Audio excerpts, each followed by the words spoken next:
Welcome to the Dark Mind Podcast.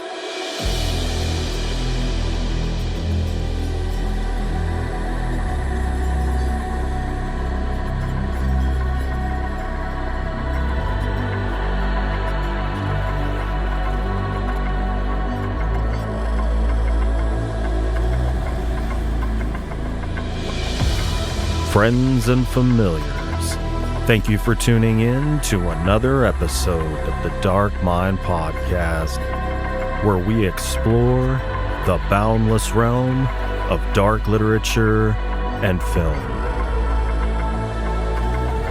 On today's show, I have a writer and reviewer with a passion for exploring the complexities of the human condition. She's joining me today to discuss her recent novel entitled The Color of Blood.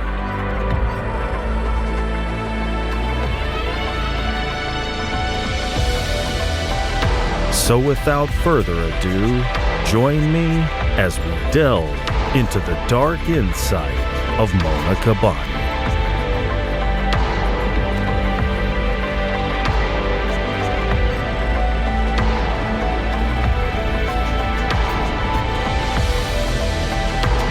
All right, friends and familiars, we are live on YouTube, Twitch, Trovo, and Facebook with Mona Kabbani, here to discuss her recent novel entitled The Color of Blood.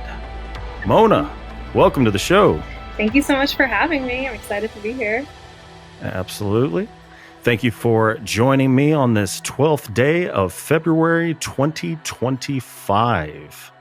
I came across your work on Bookstagram through your numerous book reviews and overall very powerful social media presence. I found your work to be a well-balanced blend of psychological and cosmic horror, incorporating the extreme in the form of sex, violence, and just the right amount of gore. So I want to thank you for taking the time out of your busy schedule to join me on the show and discuss this amazing work. Of course. I appreciate being here to discuss it. I'm so glad you found the book and enjoyed it. Oh, yeah. Well, so disclaimer to guests and listeners, a little bit of a long-winded first question, maybe not as bad as usual, but, the perfunctory long-winded first question. The book is about a man named Void who has the uncanny ability to see the color of a person's soul. He seeks out subjects with the rarest color and bleeds them using their blood as paint. Until now, he's managed to remain undetected by cleverly disposing of the bodies. That is, until he meets the most captivating muse he has ever laid eyes on, someone who is more than willing to become the substance of his art. So, along with his seemingly supernatural ability to see the color of a person's soul, Void also has a unique biological trait. His eyes lack an iris, leaving only a permanently dilated pupil. He actually covers that up with contacts. So, since the iris controls pupil dilation and constriction, his fully dilated pupils allow the maximum spectrum of light to enter. So does this serve as a physical explanation for his ability to see souls, or was there another reason for this trait? It serves two things. The first, yes, it is a subtle nod to a corporeal reasoning for his ability. The iris, like you said, controls how much light can enter into the eye, which in this case, in this fantastical case, could lead to him being able to view what he coins as the divine spectrum, this extra spectrum of light. Otherwise, people cannot see. But it's also meant to serve as a part of his complex. Void is extremely in love with colors. It's what he's able to perceive, yet he is a man who seems to be leached of color entirely himself. He's a very pale-skinned. I mean, even his blood doesn't necessarily show like rouge on his cheeks when he gets heated. He has no hair. So this idea of developing kind of this internal like conflict or complex within a person who is so infatuated with color and vibrancy and yet does not possess any type of color or vibrancy in and of himself. So definitely a corporal explanation, faux scientific explanation for how he would be able to see these specters of light and auras, but it also adds into this complex he has and his personality and why he's such a conflicted individual. So, did I detect hints of the possibility that maybe it's not a concrete thing that he's actually seeing the color of a person's soul? Maybe that's just his grandiose interpretation of it. It could be. I think it's up to the reader to decide at that point. For me, it is this kind of assignment of an aura of color to a person that he is just able to visualize. I mean, there's a lot of other psychics that'll say that they can do aura readings and they show up in these colors. So what energies do you admit around you, vibrations do you admit that would attribute to certain colors is kind of the idea. So in the way it's described, it's seeing into someone's soul because it's such an intimate ability for him, and he feels that he's able to see people even better than they can see themselves because he's on top of it able to see the color of their soul. Well, you kind of alluded to it a little bit. Did you draw from any real life art movements or psychological theories when developing the themes of creation and destruction in this book? So not necessarily any art movements. The inspiration for the book was mainly drawn from my two favorite books, which are American Psycho and Picture of Dorian Gray. And I always loved in the Picture of Dorian Gray this kind of beauty in art, yet this subtle moral corruption. And from American Psycho, this standpoint of reading a story through the mind of just this awful person. So I wanted to create a blend of the two where it's this artist and there's this beauty, but with that beauty comes such atrocity. And then there's, of course, a lot of psychological elements to the character. You know, you consider him a narcissist, an egomaniac, obviously antisocial tendencies. So a lot of that came from the inspiration of Patrick Bateman and how other serial killers perhaps behave, and just trying to reflect that into this conflicted walking contradiction of a man who believes himself to be seated in a godlike position. So there was a lot of psychological elements to portraying the character like that. Yeah. I'm going to kick my own ass when I ask you this question. What English poet was that wrote Picture of Dorian Gray? Oscar Wilde. Oscar Wilde. Okay. Yeah. Excuse me, folks. I'm going to kick my own ass here no, for a you're second. fine. It's just right on the tip of my tongue. I was like, who wrote that? That's okay. It's a beautiful classic. I think everyone should read it once in their life. I've read it 2 or 3 times now. And the prose with the moral corruption and art, it just melded so beautifully together. And I kind of wanted to emulate that while using my 2 favorite books as examples. One of the greatest senses of humor. Oscar Wilde? Yeah. Oh, interesting. I don't know too much about his humor.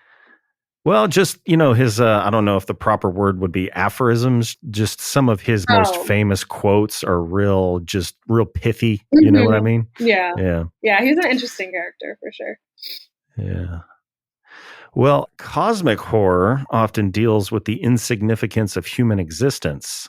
How does that theme play into your novel, if at all? Mm-hmm. This was a really interesting question. I think I'm not necessarily trying to show an insignificance of human existence in the face of something cosmic, but more so the significance of self-destruction when someone is unwilling to accept something cosmic, perhaps. So Boyd has spent his entire life believing, once again, obviously God complex is quite a theme throughout the story, but believing himself to be seated at this kind of godlike position, lording over people and feeling that he has a right to create his works of art and that he himself is transcendent and is the greatest artist that will ever be.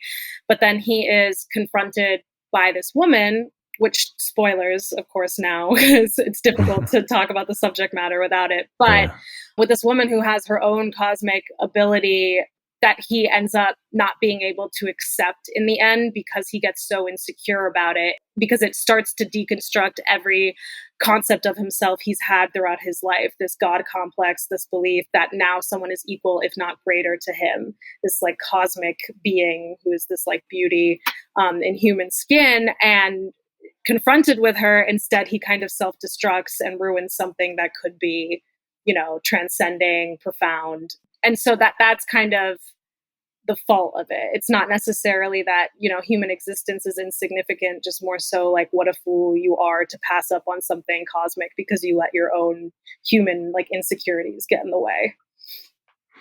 So if he was to have a backstory, and maybe he does, but if he had a backstory, would it lend itself to him having a proclivity for self-sabotage?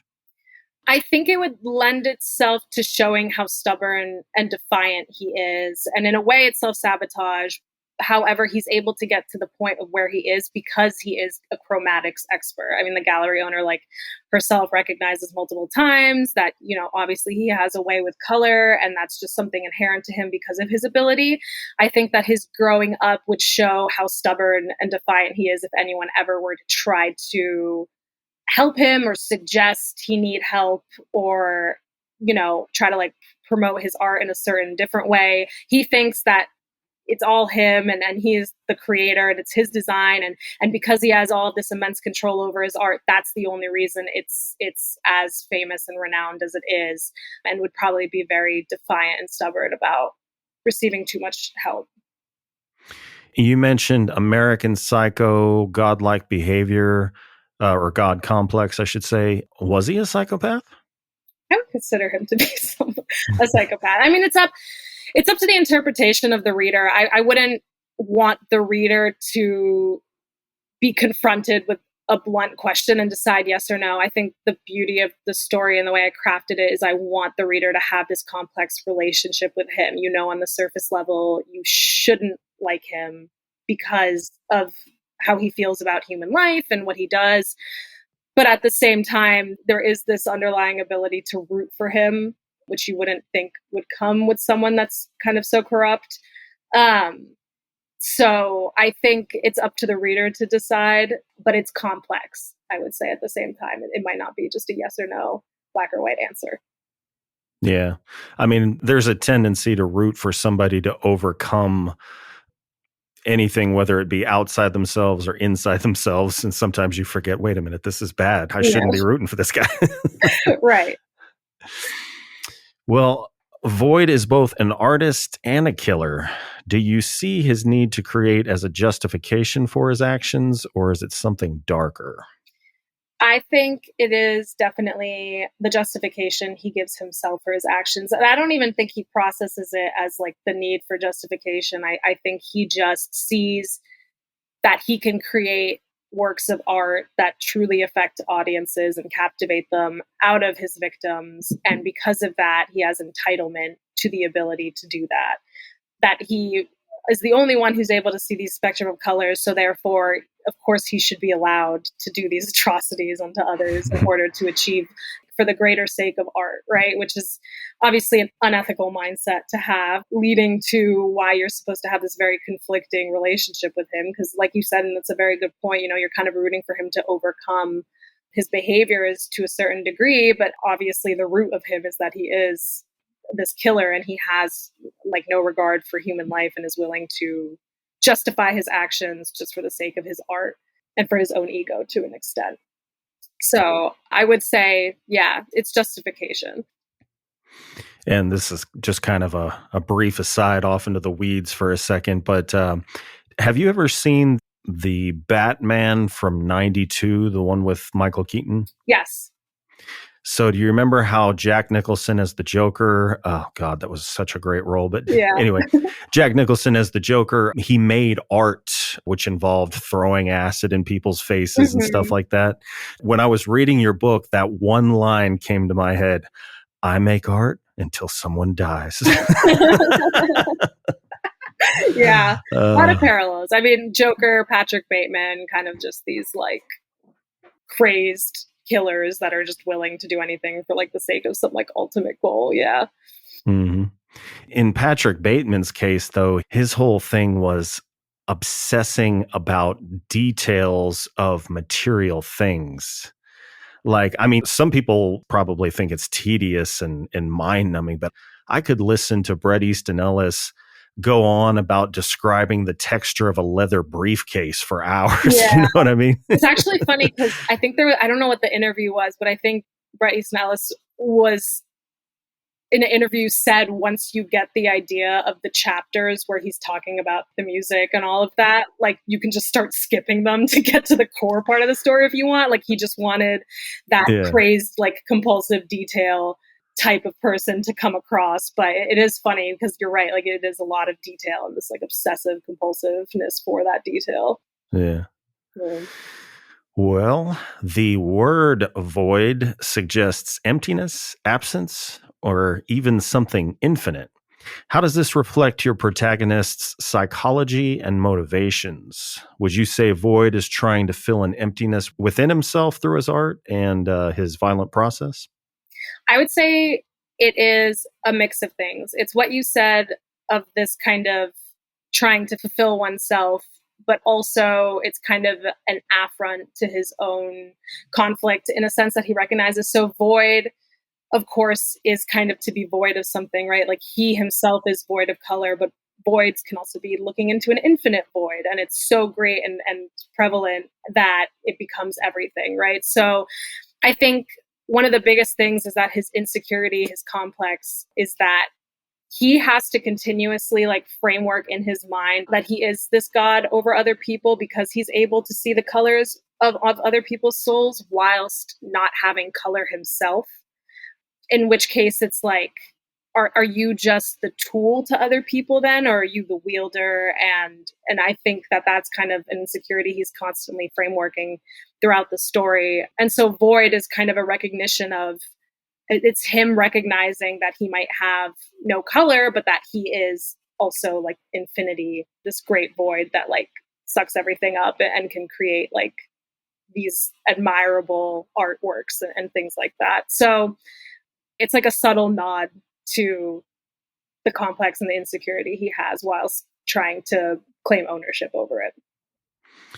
What was the context of what Nietzsche said? Was it stare into the void or stare into the abyss? Stare into the abyss, and the abyss stares back if you stare into the abyss long enough. Okay. Yeah. So maybe not related to what we're talking about now. No, not exactly. But that is like a quote and a concept that I do like for imagery a lot that I do think about too. It's a nice one. Yes, indeed. Well, there is a strong connection between art, violence, and transcendence in the novel. What do you think it says about the nature of artistic obsession? I don't know how you are with your creative pursuits, but God, sometimes I think I need to check into rehab for mine. Right. So let me preface this by saying, if you are ever in the position where you are able to see the color of people's souls, do not harm other people for the sake of a greater pursuit. However, I do feel that as artists and creatives, and I have friends that are visual artists and whatnot too, and we talk a lot about our relationships with our own work. There is kind of a subtle self-violence in the pursuit of creating something, you know, and it could be something as simple as burning midnight oil and anxieties and you know, having imposter syndrome, but still feeling this drive to create and just all this like inner turmoil, but then you're still going for it and you're still trying to reach that final piece of artwork that you're satisfied with and that you think is transcendent to yourself. I think we're all trying to create that beautiful work and to its best of its ability.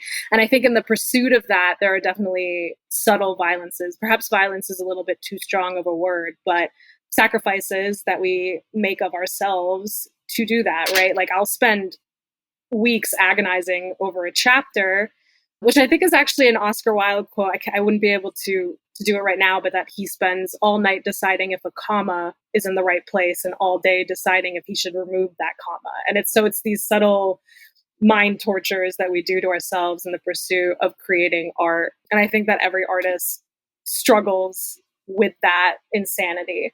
So a little bit honored in the story in that sense. Obviously, there's ethics when it comes to real life stories. This is a fiction story, so I get to play around and have an unethical character. But yeah, I think that there's a lot artists will do to try to create their masterpiece. Yeah, let's see what we got here. I was working on the proof of one of my poems all morning, and I took out a comma. In the afternoon, I put it back again. Yeah. Yeah, but exactly, like reflecting on that agonizing over something so simple. Yeah. And I totally feel that, I'll ponder a sentence for like 30 minutes to the point where I'm like, a reader is going to read over this and, they're not going to notice that I used this word or this, but it's important to me. And I think it adds to the energy of the story, all of these subtle details. So it's interesting what artists and creatives will put themselves through to create something they think is great. And I think that's beautiful. I think people should pursue that to the degree of not truly harming yourself to such an extent or others. Yeah. I don't know if I could say that about Stanley Kubrick. Yeah, but I don't know if I could say that about him. He very often harmed himself and others, but damn. Some people say he's not a genius, that he just does things until he gets it right because he doesn't know what he's doing, but I think he's just obsessive. But there was one director, I forget who it was. They were like, "How do you know when the film is done?" He's like, "I don't. I work on it till they take it away from me." Yeah, I remember when I was in college, I took a theater course and we had playwriters come and they said that exact thing. They were like, you have to set an editing deadline because otherwise you could edit forever. There's no end to it. So it's interesting. I try to set mental deadlines for myself and find a place to stop because you could absolutely spiral forever. Well, since we're on the subject of, basically addiction, you mentioned Jackson Pollock's art and his drip technique, which I understand the drip technique, how that would fit into his particular medium he uses. But Pollock struggled with alcoholism, which ultimately contributed to his death. So I guess, is that a parallel between addiction and Void's own compulsive need? Were you injecting that into the narrative? I definitely think Boyd has an addiction. I didn't necessarily parallel it with Pollock's alcoholism while I was writing, but I certainly think that artists and creatives have a proclivity to develop certain addictions. It's interesting, this kind of reward system where you're going about and like I said, agonizing sometimes over a single page or a single sentence, only to finally come out with something that feels right. And then you get this hit of like endorphins from that. But this whole journey was agonizing until we got to this point, right? So I think that there definitely is an addiction component inherent to a lot of artists. I mean, you have to stay motivated. You have to stay, especially with writing a book or painting or anything like that. It takes months, years. So you need to have that kind of obsessive relationship almost with your work, which is where we teeter on the healthy versus like unhealthy relationships. And I think every single artist definitely at some point, if not 90% of the time, is teetering right on that fine line of probably an unhealthy relationship. And it's just part of that obsessiveness to create and to complete something magnificent. So, yeah, I wouldn't say it's an exact parallel, but definitely something to say about artists, creatives having addictions. Gotcha.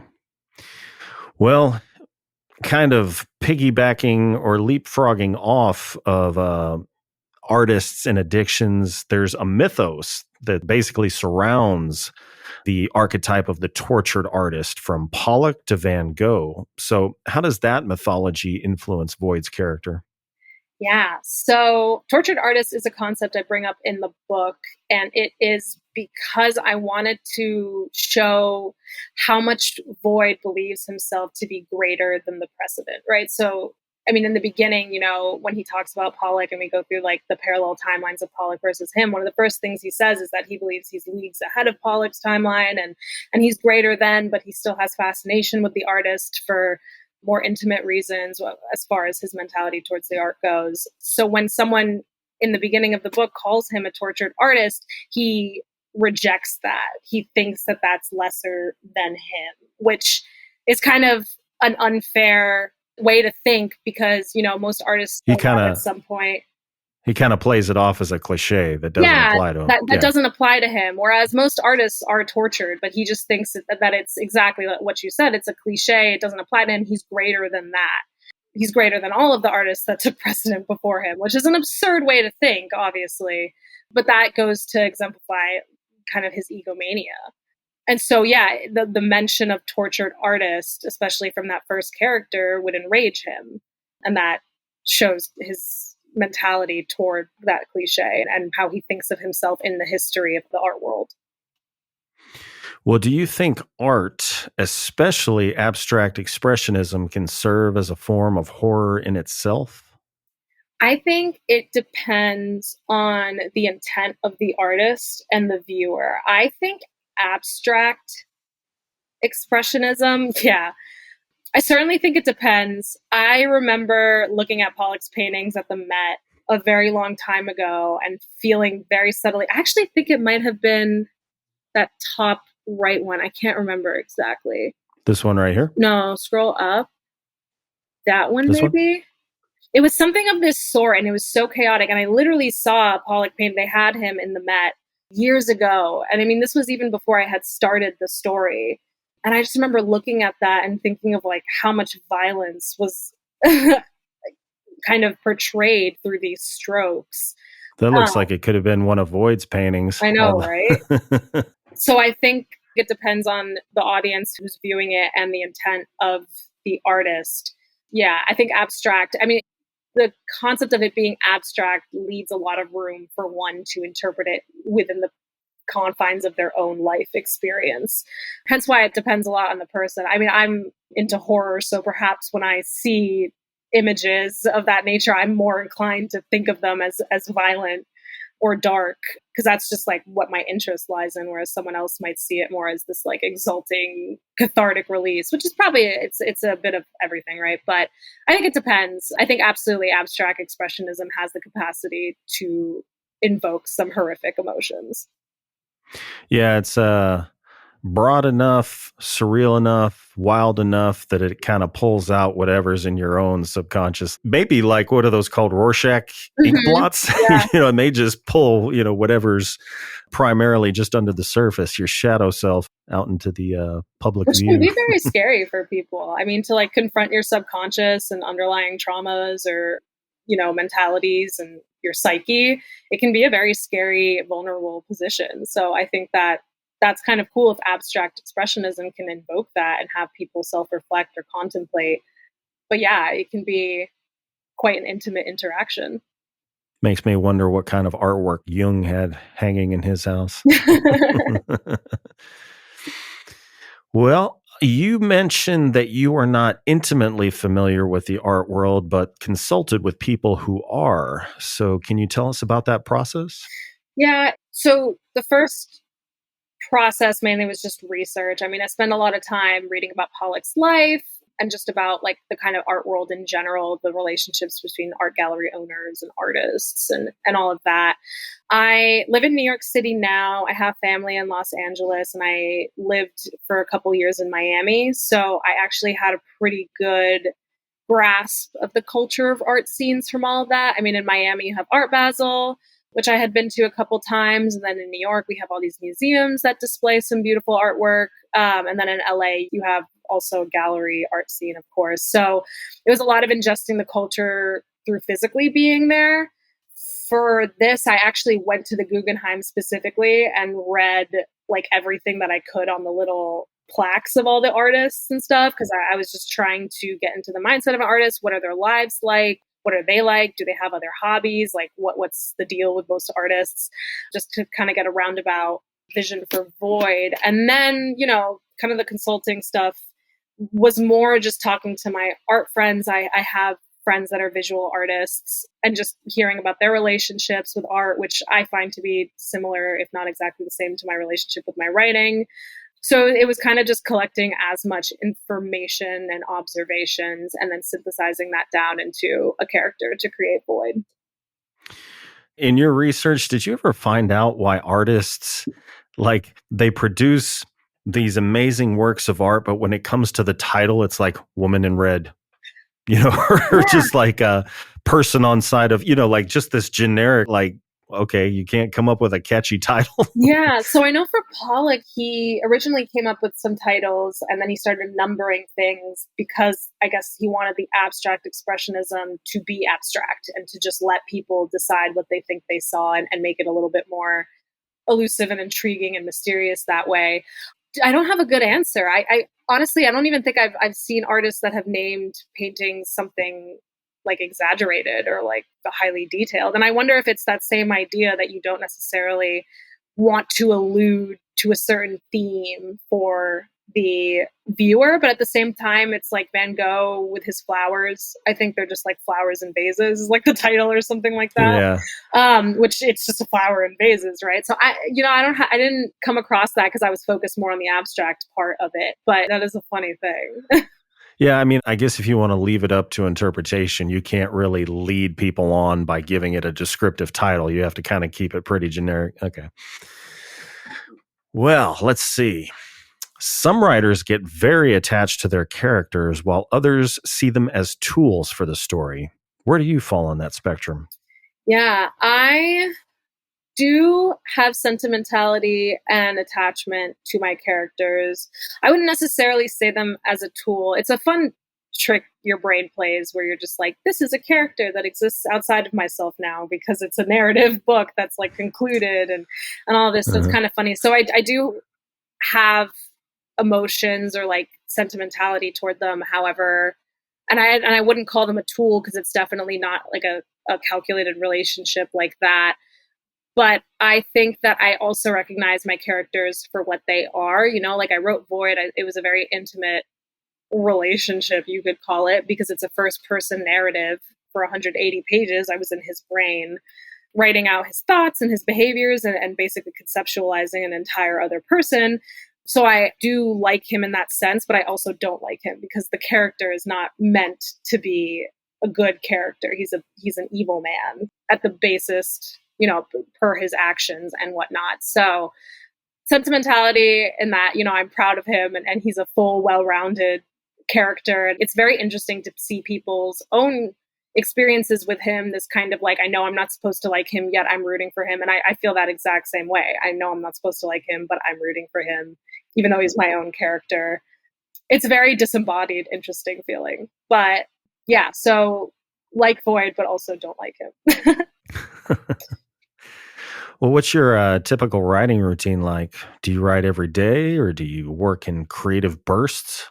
So when I'm on a story, and by that I mean I'm not kind of plotting or thinking of other stories that I might want to write. Like, you know, I have a pool of ideas, and when I start a new story, it's like, what am I going to begin with? Or what do I like? What can I flesh out? What do I think is a good story? So once I get to that point where I'm like, okay, I have a good idea for the story, this is what I want to write, I do try to write every day. And I'll typically do between 500 to 1,000 words. Because, I think that being a writer, we can get ourselves into these mental traps where you feel like you have to outperform yourself every day.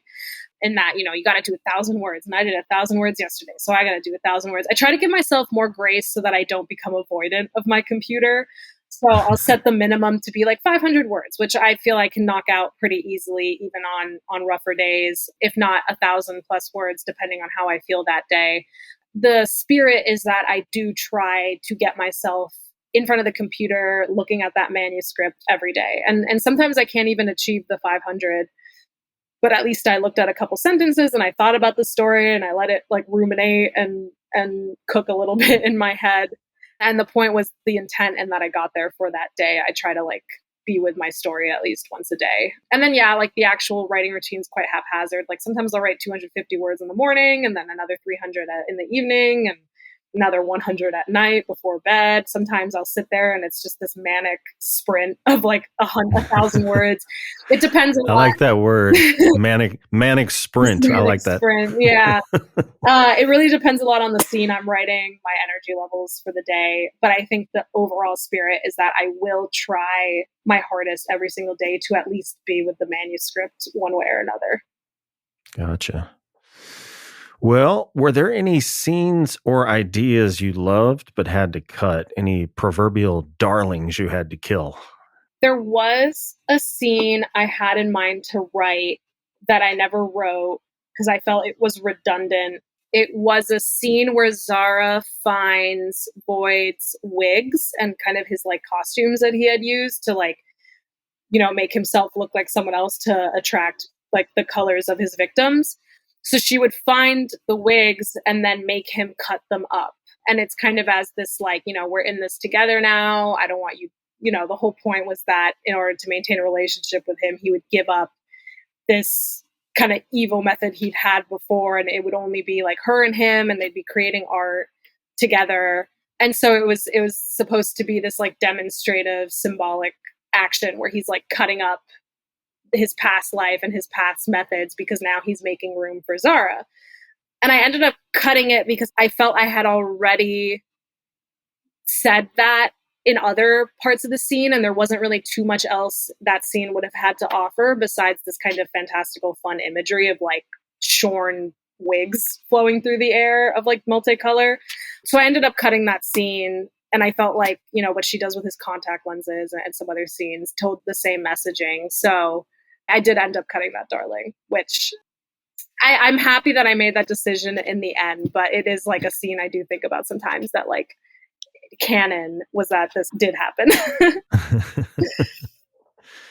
Well, what was the most challenging scene to write in this novel and why? And that doesn't necessarily have to be like, oh, it was so violent or emotionally traumatic. It could be, I don't know, I just couldn't find the words or something like that. Yeah, it was probably the first scene where we discover Zara's full extent.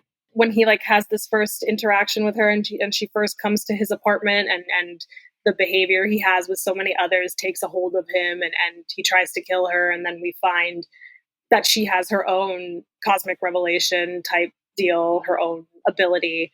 And I think that scene was really difficult to write because there was a lot to balance. I have Boyd, who isn't sure of his feelings toward her. He's obviously very fascinated, perhaps a little intimidated, although he would not consider himself to be intimidated. But, by his behaviors and the way he's dancing around the framework of it, he is.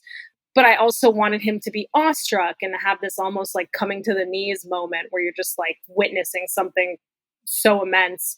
On top of that, having such a violent scene and such a visual atrocity and trying to overlay it and make it beautiful. It was a lot I was trying to balance. So it was like psychology and also visual stuff. So that was really difficult. And especially because it was the first interaction, I wanted to make sure I got it right. So I think I rewrote parts of that scene a couple times until I got it where I felt right. And I didn't want to like overly drag it out either. So that one was probably the hardest to write. And then I think that theme of, and that's kind of when I say like picture of Dorian Gray with American Psycho, it was like I'm trying to do the brutality of American Psycho with the prosaic beauty, purple prose of Picture of Dorian Gray. And that theme throughout the story was quite difficult to balance, but I had a lot of fun doing it. I'd never written like extreme horror before, so this was my first foray into it. I do typically write a little bit more purple, a little bit more poetically. So it was fun to like juxtapose that with something so violent and brutal, but it was difficult, but it was fun. So I would say like probably that first scene, and then as we go through the story, that it was because of those themes. I just wanted to make sure I balanced them right. Gotcha. Well, we've been talking about her a little bit, Zara. I was tempted at first to refer to her as Void's love interest, but I guess more accurate would be his muse. And she has the supernatural ability to regenerate, almost serving as an eternal offering, for lack of a better term, to Void's artistic obsession. So what does she symbolize in the story? So Zara, for me, is the person I see myself being in the shoes of. It's kind of these feelings I've had in the past with relationships where you're so willing to give so much of yourself to a person that you respect and love and cherish, and feel that you're receiving the same level of engagement, only to kind of later discover it was this overly romanticized vision they had of you that then kind of gets discarded once either they become insecure or whatnot. So she is kind of his equal, his match, his counter, because she's able to have this ability like he does. He's not the only one he's realizing in the world who is able to do something supernatural, otherworldly. But at the same time, her ability kind of speaks to this like continuous bearing of the soul and like vulnerability that people have in relationships, because like to love and to be vulnerable with someone can be a really scary thing, especially when things are new. But she's there and she's being brave and she's exposing herself fully to him and showing like this is the extent of me. And so it's kind of that like devotion and self-sacrifice and like the pursuit of love, right? But also to show that like she is on equal footing as him. She's just willing to lend herself to him in an act of love. Well, how does Void's perception of her change as he continues to use her body for his work? Does he see her as a person or just as a medium for his art? In the beginning, he absolutely sees her as just a potential medium for his art. It's very cruel mindset he has where people are just colors for a palette rather than, humanized people. So in the beginning, definitely seeing that. I mean, he's doing mental work to figure out how he can get around keeping her in his life and not losing her, whilst also being able to kill her eventually to become a color for his palette, because he finds her color so fascinating. Once they engage in the relationship, it obviously humanizes her. I think he's still very conflicted about, he spent most of his life viewing people in this manner, and now here comes this woman that's completely turning that upside down for him.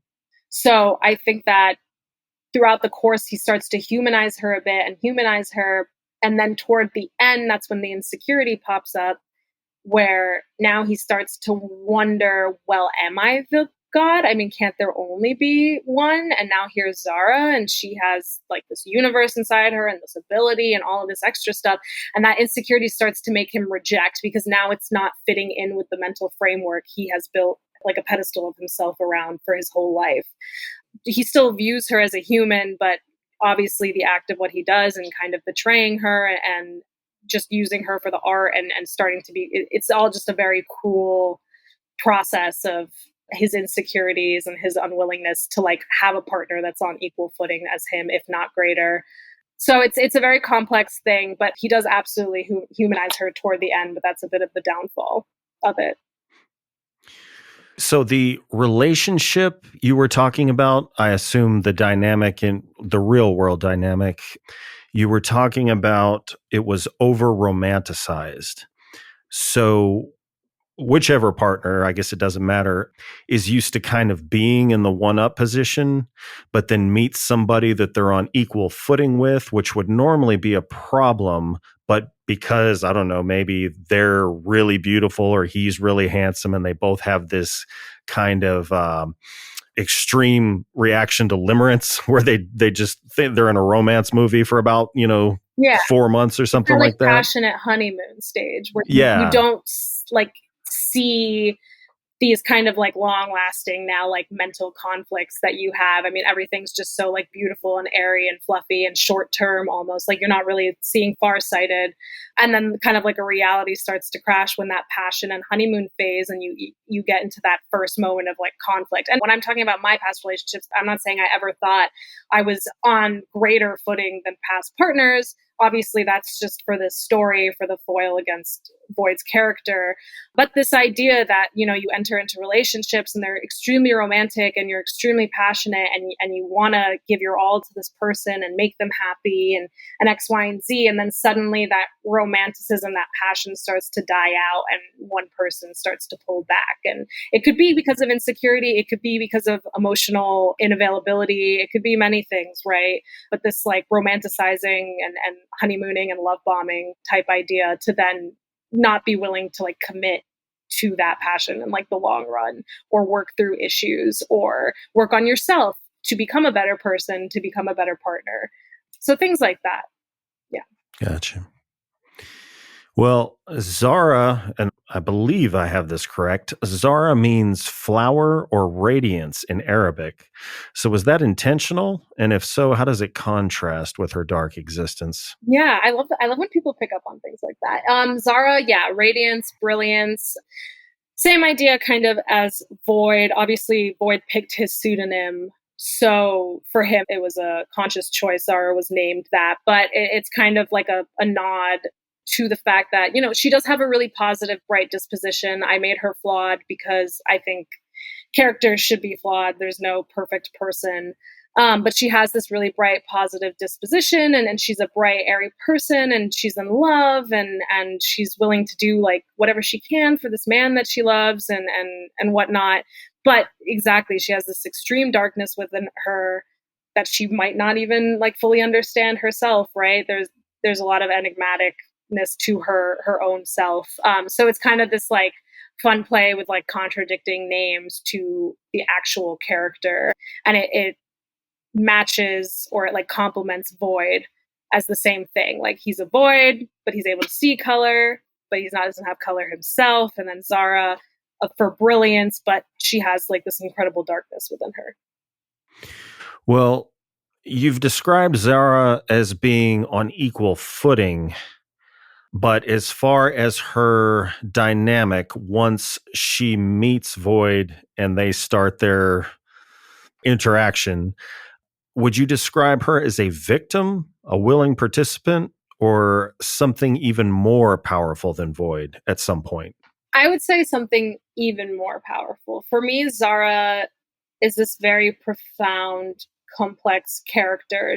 She is someone who is willing to be brave and to love and to expose herself and be vulnerable. And she has inherently this ability.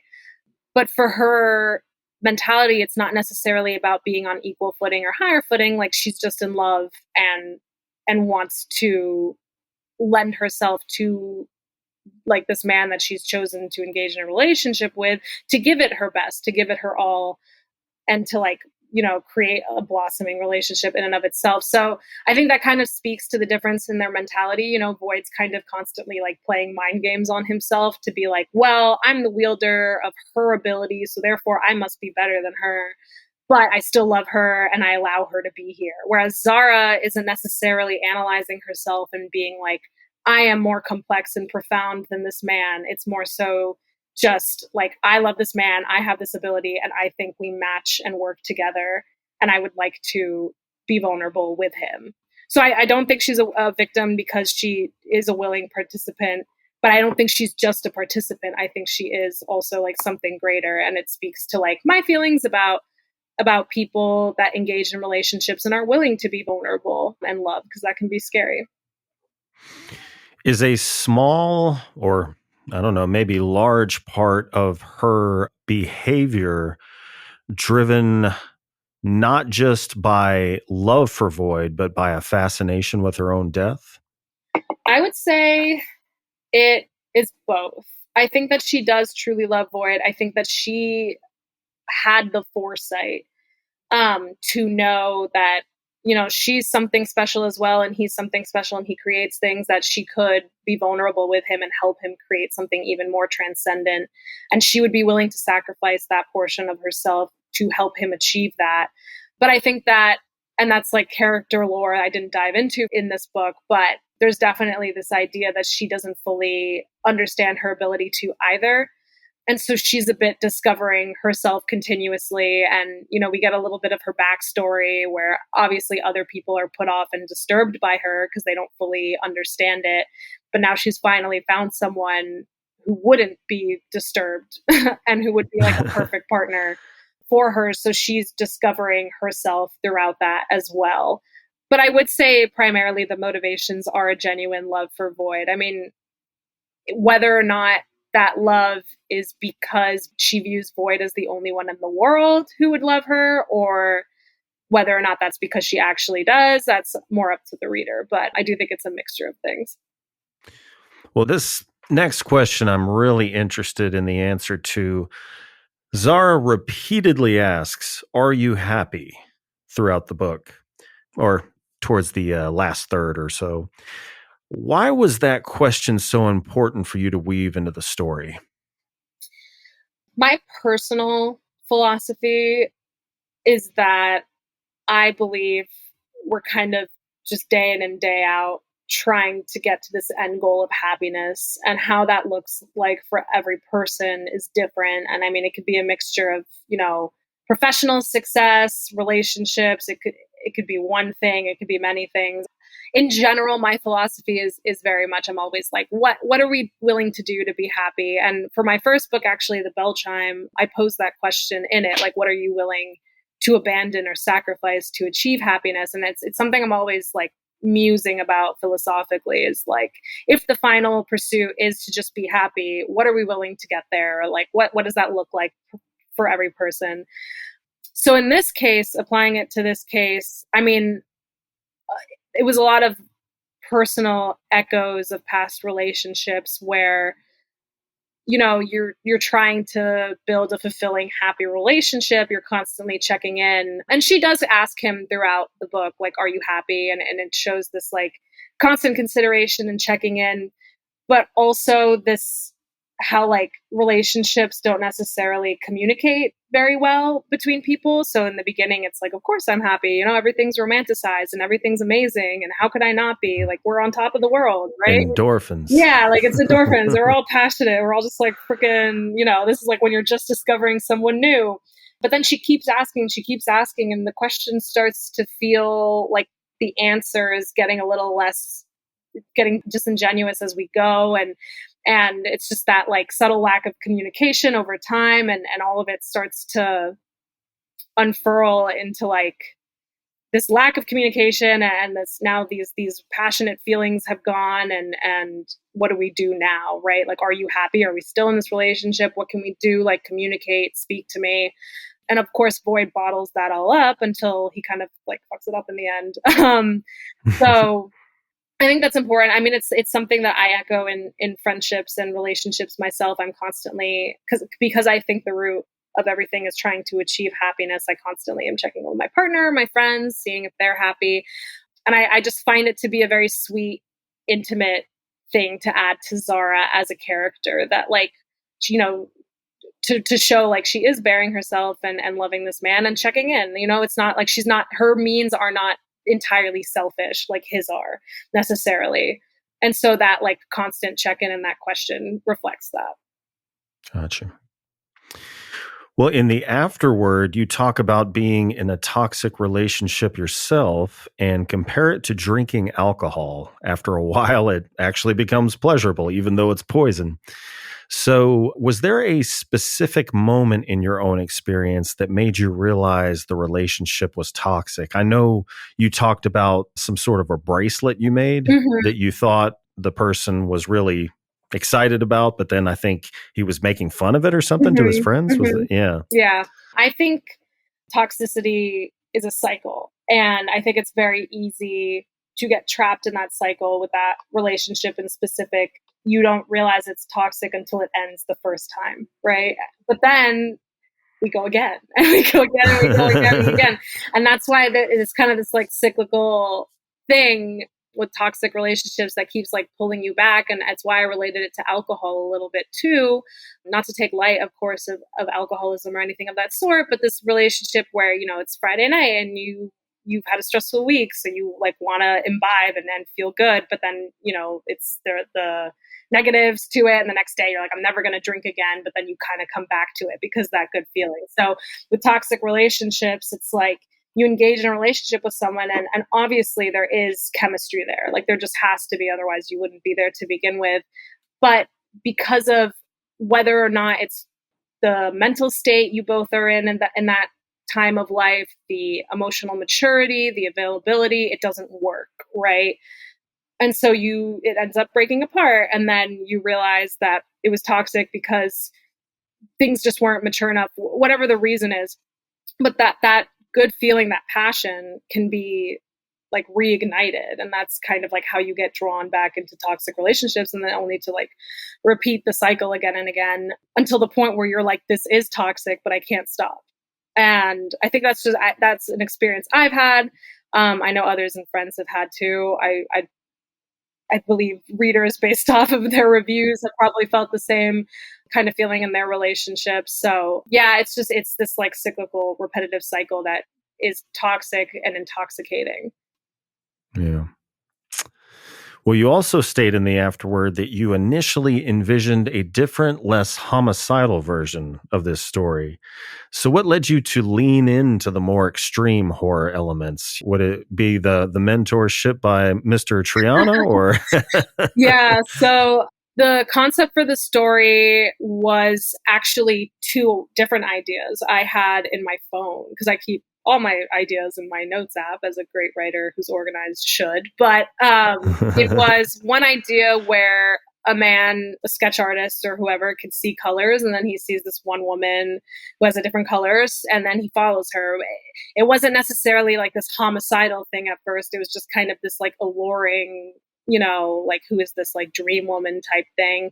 And then I had another concept for a story idea that was, what if the serial killer met a victim who couldn't die?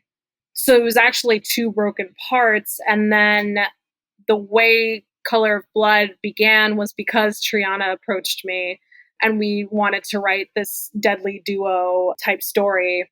And that was the theme, because Color of Blood was originally a limited edition release where you had one novella from him and one novella from me in a hardback, like a nice limited edition hardback. So the theme was deadly duos. So let's take two people. They don't have to be in a relationship. They don't have to whatever. It's two people either doing terrible things to themselves or terrible things to other people.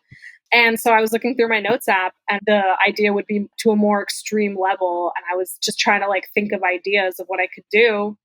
And yeah, it just kind of like all came together. Looking at those notes that I had and thinking about like Picture of Dorian Gray and American Psycho and my obsession, I was like, why don't I just like combine all of this and make the story this kind of like crazy cosmic psychological spiral into this relationship with these people that just have these crazy abilities. So that was the genesis of it. And yeah, definitely Triana had influence for sure. Well, the beats of your story, love, destruction, and reunion, remain constant even as the plot changed. So what made this structure so essential to your vision? I think it reflects that toxic cycle. I end the book in kind of like the bottom of that cycle. And I do it in an ambiguous way because I want to allude to the cycle perpetuating again afterward, like in the reader's mind, that he'll probably try to chase after her again and we'll do this whole thing all over again. So it's just this like spiral, right? And spirals are a theme of it too, where you just like keep going and going and going. So that was the importance of the beats.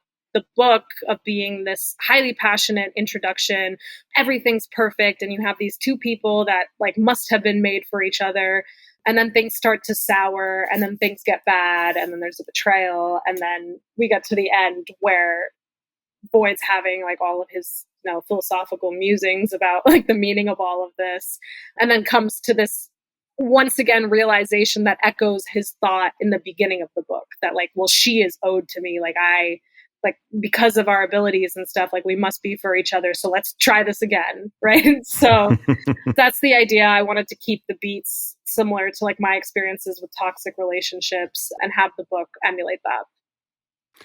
Well, now that the book is out in the world, do you feel like you've said everything you needed to say on this topic, or do you think you'll return to these themes in future work? I think I would like to return to the themes, and it depends. Obviously, I want to satisfy my readers and not be repetitive, but I do love the idea of like a couple. I just like writing about couples. I like writing about intimacy.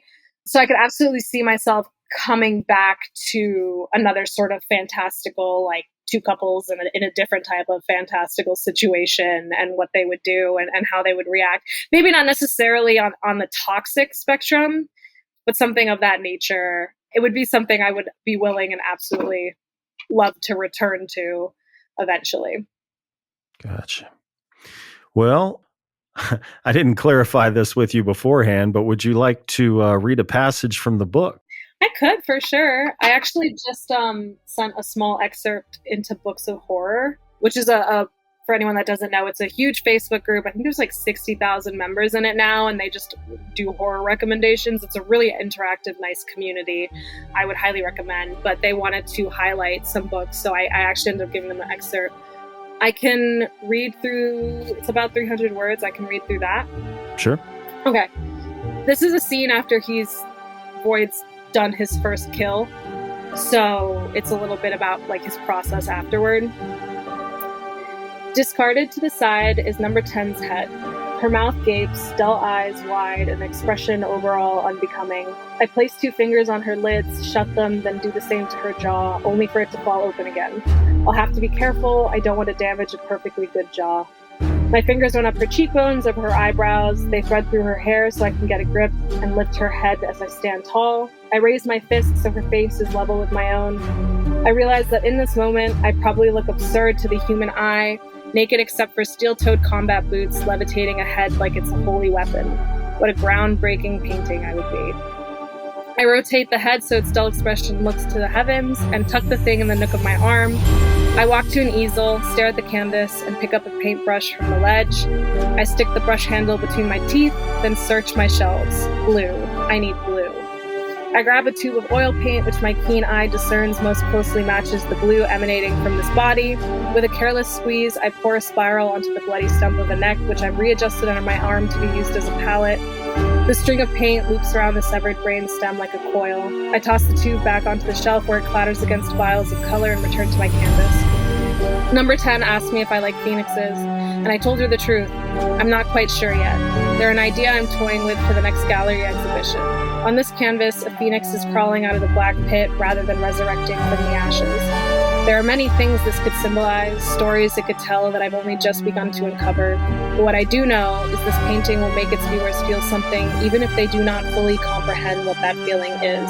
It just needs that extra touch. Mic drop. Exactly. Nice. Very good. Well, what is the life of Mona Kabbani like outside of writing? A lot of reading, a lot of agonizing. No, I mean, I live in New York City. I love this city. I grew up in New Jersey, 45 minutes out of the city. And I always had a dream to live here. So a lot of it's exploring the city. I do have a day job. I code databases. So very juxtaposed to my creative writing, which I actually like because I feel like I don't know which left side, right side brain is to what. I think right side's technical and left side's creative. So I use right side during the day for my job, and then left side I get to be creative at night. So fully integrated. Fully integrated. We're using every square inch of my brain here. So that's my day job, and yeah, it's just a lot of exploring the city, going outside. I walk a lot, and then a lot of reading. I also love video games. If you are talking to me, I'm probably either reading something or playing a video game or writing. Gotcha. Yeah. Well, Mona, it has been a pleasure talking with you. It's been lovely talking with you too. This has been wonderful. And I loved your questions. Oh, absolutely. Well, as we bring the show to a close, is there anything you would like to plug or let your readers know about? Anything you'd like to reiterate? Not necessarily. Just for people to find me afterwards, Morality and Horror is my handle on Instagram. I'm most active on Instagram and TikTok, both the same handle, Morality and Horror, and my website, which is also moralityandhorror.com.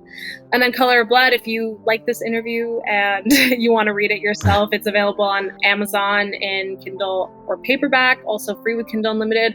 Or if you don't want to go through the Zon, I have signed copies I sell on my website direct. Get on it, folks. All right, sounds good.